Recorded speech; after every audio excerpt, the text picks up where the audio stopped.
करने के लिए राजनीतिक दल लगातार लगी रहती हैं। तो जीरो एफिशिएंसी किसी में हम नहीं मानते, हर किसी का धरातल पर कहीं ना कहीं कोई ना कोई पकड़ होती है।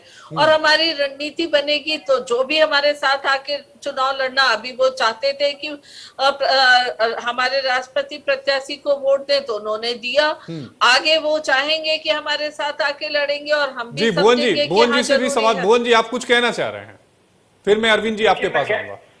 देखिए, मैं कहना चाहता हूँ, भारतीय जनता पार्टी की प्रवक्ता साथी बहुत बड़ी बड़ी बातें आपके चैनल के माध्यम से अपने गठबंधन के साथियों के बारे में बता रही है हमारा। मैं इनको ध्यान दिलाना चाहता हूँ, वीआईपी पार्टी के एमएलए आप खा गई, हमारा लोक जनशक्ति पार्टी के सांसद आप खा गए, पार्टी का अस्तित्व आप खत्म कर दिया। हमारे नेता, अरे आप कहाँ बिहार पर पहुंच जा रहे हैं? अरे बिहार वाली राजनीति छोड़िए, अभी तो आपका गठबंधन टूट रहा है सर। अरविंद जयतिलक साहब, ये नौबत क्यों आई? कैसी बातें कर रहे हैं? पूरा गठबंधन में मैं आता हूं ना सर, मैं आता हूं भुवन सर, आपके पास आता हूं। अरविंद जयतिलक साहब, आपसे एक सवाल ले लेता हूं, आखिर ये नौबत क्यों आन पड़ी? क्यों अखिलेश यादव जी को ये खुला लेटर जारी करना पड़ा? देखिए, आदरणीय भुवन जी गठबंधन धर्म की बात कर रहे थे, तो आप देखिए 2017 में कांग्रेस के साथ भी इनका गठबंधन हुआ, उसका धर्म जो है समाजवादी पार्टी नहीं निभाई। 2019 में बसपा के साथ इन्होंने गठबंधन धर्म किया, लेकिन धर्म को जो है इन लोगों ने तोड़ करके तहस नहस कर दिया। यानी सच कहें तो समाजवादी पार्टी के डीएनए में गठबंधन धर्म नाम की कोई चीज ही नहीं है। एक कहावत है ना कि वो जो तभी बिल्ली होती है जो चूहों से कान कुतरवाती है, उसको उदारता नहीं होती, उसकी मजबूरी होती है। आज जो समाजवादी पार्टी ने लेटर जारी किया है उसकी मजबूरी है। कारण क्या है कि अभी चूंकि गठबंधन में ओम प्रकाश राजभर जी बने हुए हैं, अभी पूरी तरह से तलाक नहीं हुआ है, तो वो उसमें रह करके जितना नुकसान नहीं, लेकिन ओपी राजभर साहब का तो बयान आ रहा है कि वो बसपा में जा रहे हैं।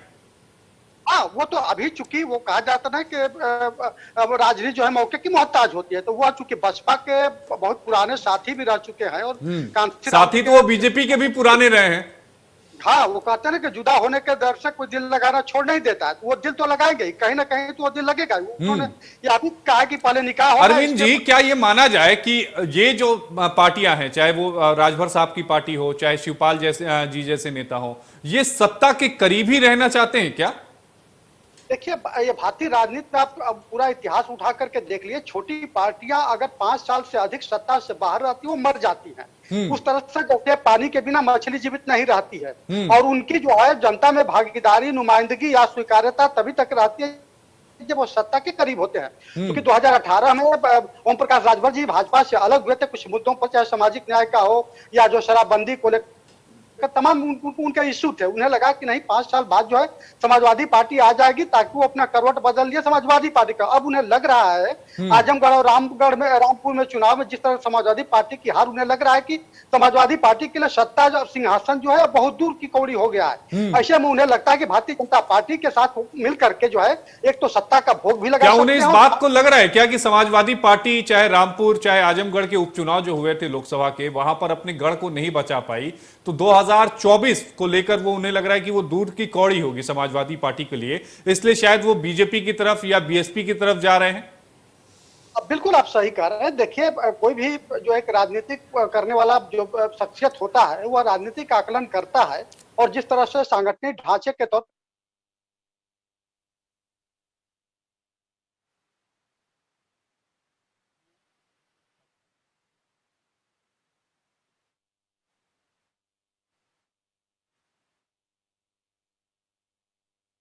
जी, आप अपनी बात को पूरा करिए। जी पैरामीटर नहीं होता है, लेकिन हाँ, भाजपा एक जो है कहा जाता है कि समावेशी विकास की राजनीति करती है, और वह जिस तरह से जो है राजनीतिक दलों को तवज्जो देती है, छोटे छोटे राजनीतिक दलों को, उत्तर प्रदेश में ही देख लीजिए आप, जिस तरह से बुरा लगता रहा कि ये हमारे सुर में सुर मिला के बात करें, हम जो कहें वही ये बोलें, लेकिन ओम प्रकाश राजभर किसी के सुर में सुर मिला करके पार्टी नहीं बनाया है बोलने के लिए। हम जिनके लिए लड़ते हैं उनकी आवाज बराबर बोलते रहते हैं।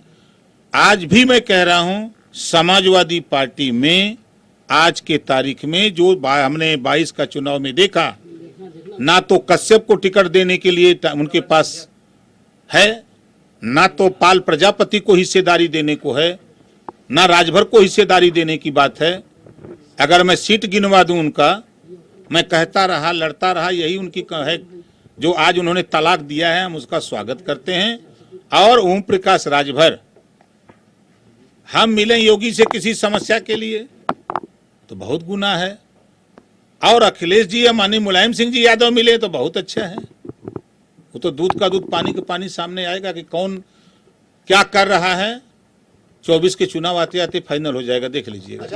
आप लोग ने कहा था, भुवन जोशी साहब, आपने ओपी राजभर साहब को सुना, सीधा आरोप उस अखिलेश यादव जी पे लगा रहे हैं और कह रहे हैं कि अखिलेश यादव जी ये चाहते हैं कि हम जो कहें वो बोलें, यानी अखिलेश जी यादव जी जो चाहते हैं वो ओपी राजभर जी बोलें। इसके अलावा उन्होंने ये कहा कि हमने 2022 के चुनाव के लिए महादलित, प्रजापति और राजभर को वोट देने का, टिकट देने के लिए कहा था, लेकिन वो भी उन्होंने नहीं दिया। उनकी बात स्वतः खत्म हो जाती है जब वो 2022 के चुनाव में हमारे गठबंधन में स्वयं चुनाव लड़ जाते हैं और पर्याप्त सीटें पाते हैं, और भारतीय जनता पार्टी से ज्यादा सीटें हमारे लाए हैं। हमारे गठबंधन में भारतीय जनता पार्टी से ज्यादा सीटें हो गई है उनकी, पहले 4 थी, अब 6 हो गई है। और मैं जो यहाँ पर राजनीतिक विश्लेषक साहब अभी बैठे थे, उनकी बात को भी जवाब देना चाहता हूँ। वो भी अपना थोड़ा जन क्षेत्र बढ़ा ले। बसपा से गठबंधन किसने भुवन जी, फाइनल कमेंट लूंगा। अब आप समाजवादी पार्टी का जो गठबंधन था अलग अलग पार्टियों से यूपी में, उसका भविष्य कहां देखते हैं आप? देखिए, मैं निश्चित तौर पर हमारी लड़ाई बड़ी है। हम भारतीय जनता पार्टी की जो हेट पॉलिटिक्स है, नफरत की राजनीति जो भारतीय जनता पार्टी करती है, उसके खिलाफ लड़ाई माननीय अखिलेश यादव जी के नेतृत्व में समाजवादी पार्टी लड़ेगी। शबनम जी, क्लोजिंग कमेंट आपसे लूंगा कि आप किस तरह से देख रही हैं जो गठबंधन में टूट हो रही है। देखिए, कहीं ना कहीं अखिलेश यादव जी ना राजनीतिक धर्म निभाना चाहते हैं, ना पारिवारिक धर्म निभाना चाहते हैं। वो दोनों ही धरातल पर फेल पाए गए। लगातार गठबंधन की प्रयोगशाला चलाते रहे, लगातार परिवार में टूट कराते रहे। तो कहीं ना कहीं उन्हें एक स्वच्छ और सकारात्मक राजनीति करनी होगी। मुसलमानों को डराकर अपना वोट बटोरने वाला एजेंडा खत्म करना होगा, क्योंकि अब कहीं ना कहीं उनकी पोल पूरी तरीके से खुलती चली जा रही है। तो शबनम जी, आप राजभर जी को एंट्री दे रही हैं क्या? देखिए, ये एंट्री देने का काम हमारे वरिष्ठ नेताओं का है, लेकिन इतना मैं बार बार कहती हूँ, ना स्थायी दुश्मन है होता है, ना स्थायी दोस्त होता है, और हर किसी में कोई ना कोई इफिशिएंसी होती है। जो हमारे विचारधारा के साथ हमारे साथ आते हैं और हमें हमारी रणनीति के तहत सही बैठते हैं, निश्चित तौर पे उन्हें एंट्री मिलेगी। अरविंद जी, आखिरी सवाल आप